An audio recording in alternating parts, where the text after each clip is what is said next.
Gatagati-ini ka moritũ ma kĩwonjoria marĩa makoretwo maumanĩte na ũritũ wa kĩng'ũki kĩa mũrimũ wa COVID-19, Bengi ya Cooperative ĩthiĩte na mbere na gwĩtiria moritũ maya, na thĩinĩ wa gĩcunjĩ kĩa mbere kĩa mwaka ũyũ, bengi ĩno nĩ ĩrathondekire baita ya ciringi mbirioni 4.9 mbere ya kweherio igoti, ona gũtuĩka gũkĩringithanio na ihinda ta rĩu mwaka mũhĩtũku, baita ĩno nĩ ĩgwĩte na gĩcunjĩ kĩa 2.6.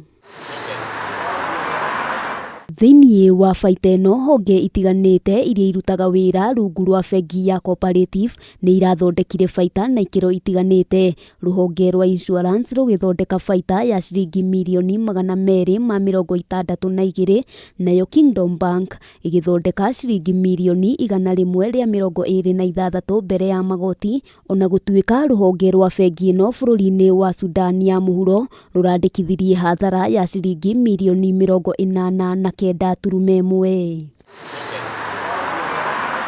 Hamwe noguo, bengi ĩno nĩ ĩrandĩkithirie kĩgĩna kĩa mũigana wa ciringi mbirioni 2.3 cia ngombo iria itarĩhĩkĩte, Ndumiriri ĩkiuga gĩtũmi kĩnene kiumanĩte na ũritũ ũrĩa ũng'etheire onjoria kumana na COVID-19. Ona gũkĩhana ũguo, mwaka mũhĩtũku bengi ĩno nĩ yaheirwo ngombo ya ciringi mbirioni 8.2 nĩ rũhonge rwa IFC, iria ikoretwo ikĩhũthĩka gũteithĩrĩria onjoria anini kwarahũra biacara ciao. Bengi ĩno ĩkoretwo yarĩire mĩtaratara baranginyo ya gũtigĩrĩra nĩ yathiĩ na mbere na gwĩka wega ona thengia ya moritũ. Handũ-inĩ ha Kameme TV, rĩtwa rĩakwa nĩ Wambui wa Njũgũna.